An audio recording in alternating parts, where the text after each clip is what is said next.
संविधान बचाओ रैली का आयोजन किया जा रहा था। प्रदेश कांग्रेस कमेटी का ही नहीं, अभी तो पूरे हिंदुस्तान में जो अभियान चल रहा है, जो संविधान बचाओ रैली चल रही है ऑल इंडिया कांग्रेस कमेटी की तरफ से, प्रदेश कांग्रेस कमेटी ने भी अपने अपने प्रभारी लगाकर जिले वाइज जो हमारे यहाँ पर संविधान बचाओ रैली का आयोजन किया, उसके तहत आज भरतपुर के अंदर इसका आयोजन किया गया, जिसमें लोगों को जागरूक किया गया किस तरह से ये सरकार जो किस तरह से हठधर्मिता अपना रही है, किस तरह से बातें कर रही है, संविधान के खिलाफ किस तरह से काम कर रही है, जिससे लोगों को अवेयरनेस किया। सबसे बड़ा मुद्दा यहाँ पे आया कि जो 3-4 के प्रधान थे जिनको यहाँ पर भारतीय जनता पार्टी ने उनको सस्पेंड किया, कानून के माध्यम से उनको दोबारा सा स्टे मिला, उनको ज्वाइनिंग करानी चाहिए थी, लेकिन कोई जो भारतीय जनता पार्टी के लोग हैं, ये संविधान को मानने वाले लोग हैं, ये इस तरह से जो इन लोगों को प्रधान का चार्ज देकर दोबारा से उनको सस्पेंड कर दिया गया।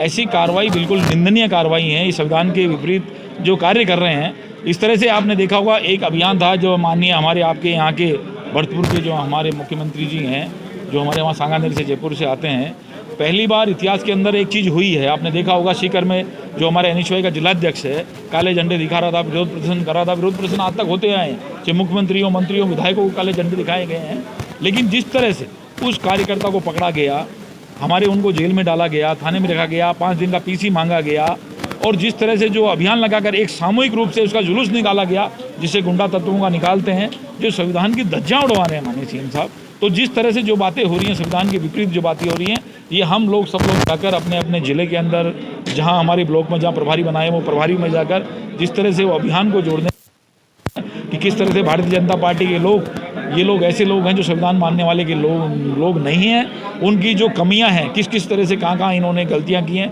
किस तरह कहाँ संविधान नहीं मान रहे हैं, इस काम को जाकर हम ब्लॉक स्तर पर, मंडल स्तर तक जाके उनको उजागर करेंगे। और भारतीय जनता पार्टी की जो भी काम है, जो गैरवाजिब काम है, संवैधानिक रूप से जो नहीं कर रहे हैं, उनको आम जनता तक पहुँचाएंगे।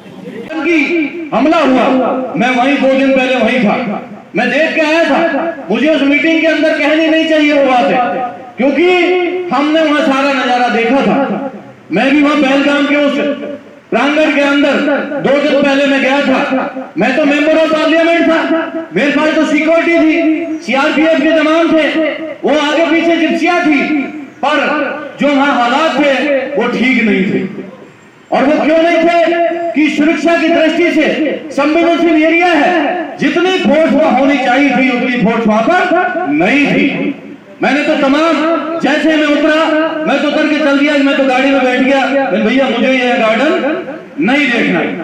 वहां से जैसे हम लोग आए, ऐसी घटना वहां पर घटी और हमारे 28 लोग, हमारे इसी देश के निवासी, सभी जाति सभी धर्म के लोग उसके अंदर शहीद और कुर्बानी दे दी। साथियों, जिस तरह का वातावरण देश के अंदर बना, हमारे राष्ट्रीय अध्यक्ष सम्माननीय खड़गे साहब, विपक्ष के नेता राहुल गांधी जी ने पूर्ण समर्थन सरकार को दिया कि हम सरकार के साथ हैं, देश के साथ हैं। ऐसी विषम परिस्थितियों में हम देश के साथ खड़े रहना चाहते हैं, देश के सेना का मनोबल बढ़ाना चाहते हैं।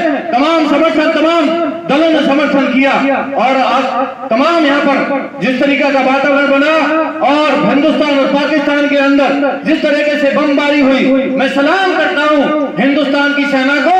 उन्होंने जाबाज हमारे सेना के सिपाहियों ने और पाकिस्तान की फौज को परास्त किया।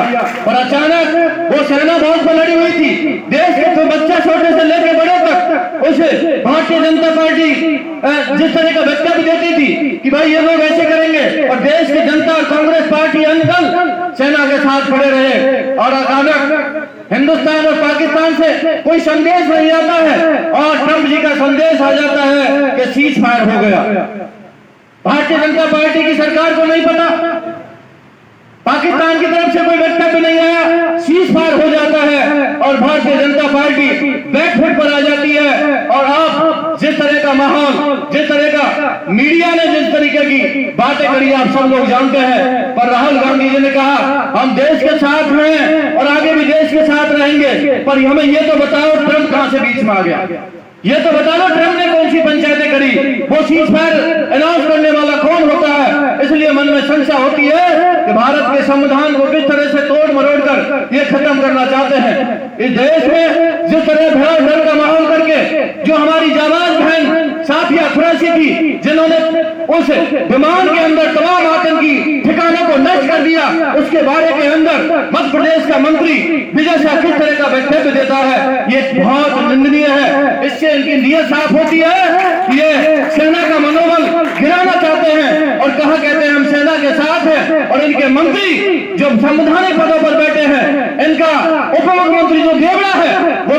लेकिन सामान्य नागरिक इससे वंचित है। भी मेरा मानना है कि अगर कहीं नुक्कड़ सभा या कहीं पार्क में या मोहल्ले में जहां आबादी का घनत्व ज्यादा हो, वहां पे अगर ये आयोजन किया जाए तो मेरे को लगता है कि ये ज्यादा लाभदायक होगा। मैं ज्यादा बोलूंगा नहीं, क्योंकि करीब करीब आपको 3 घंटे करीब यहाँ पे 3 साढ़े 3 घंटे हो गए हैं बैठे हुए। गर्मी का टाइम है। अपने भजनलाल जी ने, अमर सिंह जी ने, उससे पहले संजना जी ने और हमारे प्रभारी इस आयोजन के सोलंकी साहब ने बहुत कुछ आपको बता दिया है। मैं ज़्यादा नहीं बोलूँगा। मैं संविधान बचाओ के बारे में इतना ही बोलूँगा कि हमारे नेता राहुल गांधी जी की देखो दूरदृष्टि कितनी इतिहास है। 2-3 साल पहले जब उन्होंने पद यात्रा करी, उसी समय उन्होंने उस यात्रा का नाम भारत जोड़ो था।